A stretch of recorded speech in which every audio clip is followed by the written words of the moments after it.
माननीय देवेंद्रजींनी संकल्प केला आहे। आपल्या देशामधल्या मध्य प्रदेश छत्तीसगड मध्ये जिथे जिथे भाजपाचं सरकार आहे त्या ठिकाणी लाडक्या बहिणीची योजना सुरू राहणार आहे। आणि महाराष्ट्रात जोपर्यंत देवेंद्र फडणवीसजीचं महाराष्ट्रामध्ये भाजपाचं सरकार आहे, महायुतीचं सरकार आहे, तोपर्यंत लाडक्या बहिणीची योजना सुरू राहणार आहे। आणि एवढंच नाही तर माननीय स्नेहलताताई, तुम्हाला मी विनंती करतो, मी नागपूरमध्ये आता 2200 महिला बचत गटांना आमच्या लाडक्या बहिणीचे बचत गट तयार करून कोऑपरेटिव्ह बँक तयार करून आमच्या लाडक्या बहिणींना 1 लाख रुपये अनुदान एका बचत गटाला देण्याचा निर्णय आम्ही केला आहे। पराग, निवडून आल्याबरोबर प्रत्येक वर्षी 500 महिला बचत गटाची यादी तयार कर। मी तुम्हाला या बचत गटांना 1 लाख रुपये अनुदान आणून देण्याची जबाबदारी या ठिकाणी घेण्याचा निर्णय करतो आहे। आपण काळजी करू नका। हिरकणी महिला उद्योग योजना, हिरकणी महिला उद्योजक योजना आपण आली आहे आमच्या लाडक्या बहिणी करता।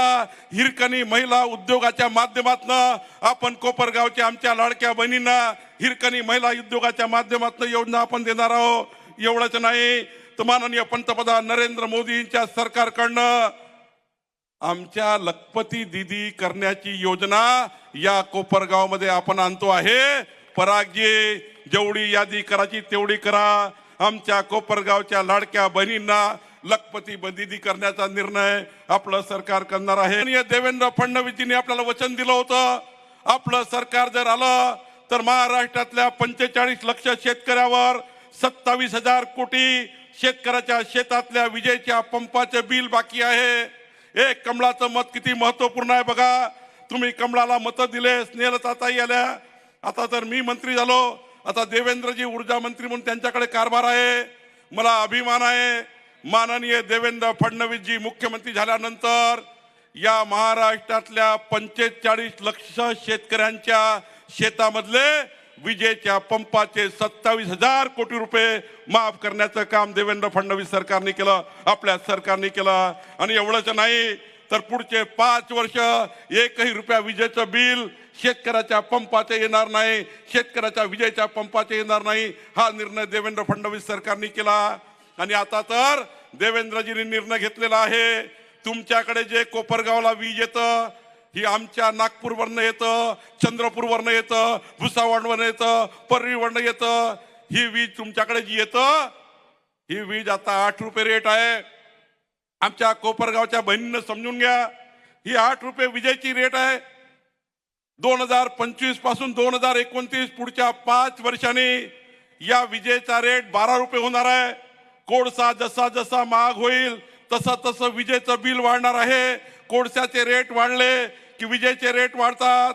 12 रुपयाची वीज या ठिकाणी कोपरगावच्या जनतेला परवडण्यालायक नाही आहे। आणि म्हणून आपल्या सरकारने निर्णय घेतला की 2029 मध्ये कोल्हेताई आपण जेव्हा जनतेला मत मागू तेव्हा 12 रुपयाची वीज कोपरगावला देणे हे आपल्याला आणि जनतेला परवडणार नाही। देवेंद्र फडणवीसजी निर्णय घेतला, आता कोपरगाव मध्ये मुख्यमंत्री सौर वाहिनी योजना येणार आहे। सूर्यप्रकाशावर वीज तयार होणार आहे। सूर्यप्रकाशाची वीज 2 रुपये 80 पैसे रेटनी तयार होणार आहे। 2 रुपये 80 पैसे रेटनी सूर्यप्रकाशावर वीज तयार होणार आहे।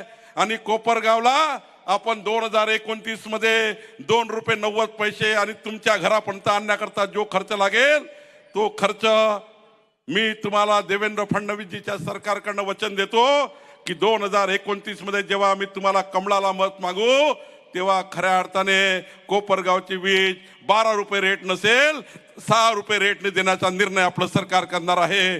6 रुपये रेटने विजेचा रेट आपण देणार आहे। आता तर पराग, माननीय पंतप्रधान मोदीजींनी सूर्यघर योजना दिली आहे। पंतप्रधान सूर्यघर योजना, या सूर्यघर योजनेचं 30,000 रुपयाचं सूर्यघर येतं। तुम्ही यादी बनवा निवडून आल्याबरोबर, ज्यांच्या ज्यांच्या बहिणी त्या ठिकाणी आमच्या लाडक्या बहिणी, तुम्हाला माझी विनंती आहे, 100 युनिट वीज वापरणारे 100 युनिट वीज वापरणारे जे ग्राहक आहेत त्यांच्या घरावर सूर्यघर लावायचं आहे। तुमचे या ठिकाणी बसलेल्यापैकी 60% लोक असे आहेत जे 100 युनिट वीज वापरतात, सर्व जेवढ्या झोपडपट्टीचे नाव आपण घेतले, जेवढ्या नगराचे नाव आपण घेतलेले आहे, ते सर्व 100 युनिटच्या वर वीज वापरत नाही. पराग, तुम्ही यादी बनवा. मी तुम्हाला प्रधानमंत्री सूर्यघर योजनेचे 5000 घरं या कोपरगावला मंजूर करून देण्याची जबाबदारी मी घेतो आहे. 5000 घरं. आणि सूर्यघर लागल्यानंतर पुढचे 15 वर्ष विजेचं बिल येणार नाही. पुढचे 15 वर्ष विजेचं बिल कोपरगावमध्ये येणार नाही, त्या घराला येणार नाही. ही सूर्यघर योजना आपण या ठिकाणी करायचं आहे. खरं तर मला या ठिकाणी एवढंच सांगायचं आहे, माननीय देवेंद्रजींनी मला महसूल मंत्री म्हणून जबाबदारी दिली. खरं तर या राज्याच्या इतिहासामध्ये कधीही हा निर्णय झाला नाही. कुठल्याही सरकारने तुकडेबंदी कायदा निरस्त केला नाही. पण मला या ठिकाणी आपल्याला सांगायचं आहे, या महाराष्ट्राच्या 60 लाख घरांना, कोपरगावच्या सर्व वस्तीमध्ये राहणाऱ्या लोकांना आता तुकडेबंदी कायद्याचा जो अडचण होती, 500 फुटाचा, 800 फुटाचा, 1000 फुटाचा प्लॉट घेतला. तुकडेबंदी कायदा असल्यामुळं तुमच्या रजिस्ट्र्या होत नव्हत्या, नोटरी होती. आता मी तुम्हाला सांगतोय, पराग, सर्व घरांची यादी तयार करा. मी सर्व घरांना तुकडेबंदी कायदा जिथे गेला त्या सर्व घरांच्या रजिस्ट्री लावून देण्याचं काम, सर्व घरांचं रजिस्ट्री लावून देण्याचं कार्य आपण या ठिकाणी केल्याशिवाय राहणार नाही. आणि दुसरं, पराग, मला सांगितलं आहे आमच्या स्नेहलताताई, मी कोपरगावच्या सभेत या ठिकाणी तुम्हाला वचन देतो की तुमचे जेवढे क्लास 2 क्लास 1 आहे, या ठिकाणी सर्व अटी बाजूला करून कोपरगावचा संपूर्ण क्लास 2 क्लास 1 करण्याचा निर्णय या ठिकाणी करण्याची योजना, ही जबाबदारी महसूल मंत्री म्हणून माझी आहे आणि त्यामुळे करणार आहे. बंधू भगिनींनो, महाराष्ट्राच्या सरकारने कधीच निर्णय घेतला नव्हता. तो ऐतिहासिक निर्णय देवेंद्र फडणवीस सरकारने घेतला. आता तुमचे प्लॉट असतील, त्यावर घर बांधायचं असेल तर विपिन दादा, आता येण्याची गरज नाही, सनदची गरज नाही. तुमच्या कोपरगावमध्ये आता नवीन घर बांधायचं असेल, कुणाला घराचं बांधकाम वाढवायचं असेल तर येण्याची, टिपीची, कुठलीही सनदची गरज नाही. 100 वर्षानंतर आपल्या 5व्या पिढीचा जरी पोरगा हे त्यांनी नक्षावर बघितलं की माझं घर कुठं आहे, माझी प्रॉपर्टी कुठं आहे, तुमच्या 5व्या पिढीच्या पोराला दिसेल की या ठिकाणी नक्षा योजनेमध्ये माझं घर, माझा प्लॉट, माझा त्या ठिकाणी मालमत्ता कुठे आहे. शेवटी गृह खात्याची जबाबदारी आहे. माननीय मुख्यमंत्री महोदयाकडे गृह खातं आहे. झोपून उठल्यापासून झोपतपर्यंत मनुष्याच्या जीवाचं रक्षण करणे, मनुष्याच्या जीवाचं रक्षण करणे सरकारची जबाबदारी, गृह खात्याची जबाबदारी आहे. पण तुमच्या समोर मी महसूल मंत्री म्हणून उभा आहे. तुमच्या सर्वांच्या मालमत्तेचं रक्षण करण्याची जबाबदारी महसूल मंत्री म्हणून माझी आहे आणि त्यामुळे काळजी करायची गरज नाही. मी या ठिकाणी एवढंच सांगेल की नक्षा योजनेमध्ये घर बांधायला, घराचं नक्षा करायला कोल्हेताई 4000 रुपये खर्च येतो. एक घर मोजायला 4000 रुपये खर्च येतो. पण आज मी साईबाबाचं दर्शन करून आलो आहे. मी ठरवलंय, जसं मी कोपरगावला ठरलं होतं 220 केवी देईल, मी साईबाबाचं दर्शन करून आलो होतो, तसं आज तुम्हाला मी कोपरगावला वचन देतो आहे, नक्षा योजनेमध्ये एकाही घराकडनं एकही रुपया घेणार नाही. संपूर्ण घरांना तुमच्या घरांचा लँड रेकॉर्ड, सिटी सर्वे करून देण्याची जबाबदारी देवेंद्र फडणवीस सरकारची, आमची आहे. आणि बंधू भगिनींनो, याकरता मी आज या व्यासपीठावर आलेलो आहे. नुसतंच 20 नगराचं नाही आहे, 20 नगराचं करणारच आहे, कारण पट्टे वाटपाचा मंत्री मी आहे. देवेंद्र फडणवीसजींनी मला सांगितलं आहे की या ठिकाणी कोपरगाव नगरपालिकेमध्ये हनुमान नगर, दत्तनगर, महादेव नगर 1-2, गोरबा नगर, गजानन नगर, लिंबारा मैदान, Gandhinagar indoor game hall, SG विद्यालय, टिळक नगर, संजय नगर, सुभाष नगर 1, सुभाष नगर 2, लक्ष्मीनगर, शाहीनगर, येवला रोड, खडकी, जिजामाता नगर, टाकळी नाका. कुल्हेताई, तुम्ही निवडून आल्याबरोबर या सर्व घरांची यादी तयार करा. उद्यापासून फॉर्म भरून टाका. आता आचारसंहितेत माहित नाही, पण फॉर्म भरा.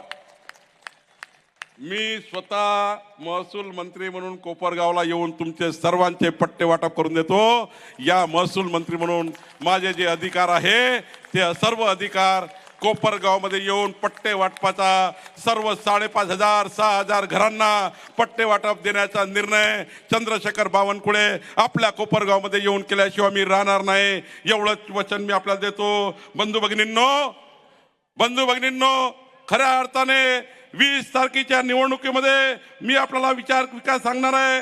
आज बघा, विकासाची 4 चाकाची गाडी कोपरगाव नगरपालिकेसमोर उभी आहे। कोपरगाव नगरपालिकेसमोर विकासाची 4 चाकाची गाडी उभी आहे।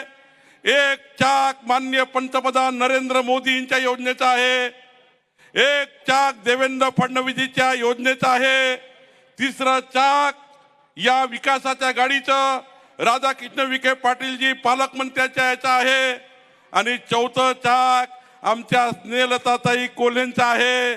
4 चाकाची विकासाची गाडी कोपरगाव नगरपालिकेसमोर उभी आहे आणि या गाडीमध्ये पेट्रोल टाकण्याकरता चंद्रशेखर बावनकुळे या ठिकाणी कोपरगाव मध्ये आला आहे। काळजी करू नका, या ठिकाणी आपल्या विकासाची गाडी घेऊन आपल्याला या ठिकाणी निघायचं आहे। बंधू भगिनींनो, तुमच्या समोर सवाल आहे। 4 चाकाच्या विकासाचे गाडीचे 4 चाक आहे, पेट्रोलची जबाबदारी चंद्रशेखर बावनकुळेंनी घेतली आहे। आता 20 तारखेला कोपरगावला माझी विनंती आहे, या विकासाच्या गाडीचा ड्रायव्हर कोण राहणार आहे? विकासाच्या गाडीचा ड्रायव्हर कोण असणार आहे? तुम्ही 20 तारखेला पराग संधानला प्रचंड बहुमताने विजयी करा। विकासाची 4 चाकाची गाडी कोपरगाववरनं निघेल, मंत्रालयाच्या खाली येईल। मंत्रालयामध्ये पहिल्या मजल्यावर चंद्रशेखर बावनकुळेचं ऑफिस आहे। मी या विकासाचे सर्व संकल्प 6व्या मजल्यावर देवेंद्र फडणवीसजीकडे घेऊन जाईल आणि जे जे काही विश्वासनाम्यात तुम्ही सांगितलं ते पूर्ण कामं या ठिकाणी पराग मी करून दिल्याशिवाय आपल्याला राहणार नाही, याकरता देवेंद्रजींनी मला पाठवलेलं आहे। बंधू भगिनींनो, दीपावळीमध्ये लक्ष्मीपूजन तुम्ही केलं का? दीपावळीमध्ये लक्ष्मीपूजा केली का? आमच्या बहिणी दीपावळीमध्ये लक्ष्मीपूजा केली का? तुम्ही बघितलं असाल, दीपावळीमध्ये लक्ष्मीपूजन करताना महालक्ष्मीजी कशावर होती? तुम्ही बरोबर भावपूर्ण पूजा केली असाल तर महालक्ष्मीजी ही कशावर होती? मग कोपरगावच्या विकासाची लक्ष्मी सुद्धा परागच्या कमळावरच येणार आहे। माझे एक काम कराल का? मी तुमचे एवढे काम करून देणार आहे, पट्टे वाटप करणार आहे, प्रधानमंत्री घर देणार आहे, क्लास 2 क्लास 1 करणार आहे, ट्रक टर्मिनल करणार आहे, जेवढं सांगितलं तेवढं सारं करून देणार आहे। पण तुम्ही माझे एक काम कराल का? पक्क खरं सांगा। मग 20 तारखेला सकाळी लवकर झोपून उठा। 20 तारखेला सकाळी लवकर झोपून उठा आणि मी जे काम सांगतो बरोबर शांतीपूर्ण ऐका। आजूबाजूच्या 10 घरांना सोबत घेऊन एकटं जायचं नाही। तुम्ही 10 घरं घेऊन 10 घराचे मतदार घेऊन मतदान केंद्रावर जा। कराल का माझं एवढं काम? दोन्ही हात वर करून सांगा, कराल का? तुम्ही 10 घराचे मतदान घेऊन जा। एवढ्या जोराने कमळाची, छत्रीची, कब्बशीची बटन दाबा। फक्त बटन तोडू नका, नाही तर परागचं नुकसान होईल। एवढ्या जोराने बटन दाबा। यानंतर कमळाच्या विरुद्ध लढण्याची कोणाची हिंमत होऊ नये, एवढे जोराने बटन दाबा। बंधू भगिनींनो, मी तुम्हाला वचन देतो, तुम्ही प्रचंड बहुमताने विजयी करा। तुम्ही 10 घरं सांभाळून घ्या।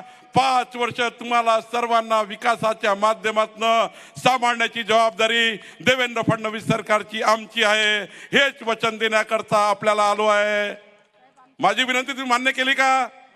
दोन्ही हात वर करून सांगा मान्य केली का? तिकडं छत्रपती शिवाजी महाराज पुतळ्यापर्यंत लोक आहेत, सांगा विनंती मान्य आहे का? सर्वांनी हात वर करून सांगा विनंती मान्य आहे का? भारत माता की, भारत माता की, भारत माता की. पट्टे नाही म्हणत बरं का, 7-12 पट्टे म्हणजे 7-12, चिंता नको करा. विदर्भात पट्टे म्हणतो, तुमच्याकडे 7-12 म्हणतात. लातूर मध्ये त्याला म्हणतात एक नवीनच म्हणतात, पण ठीक आहे. मी विदर्भात आम्ही पट्टे म्हणतो, तुमच्याकडे 7-12 करून देऊ.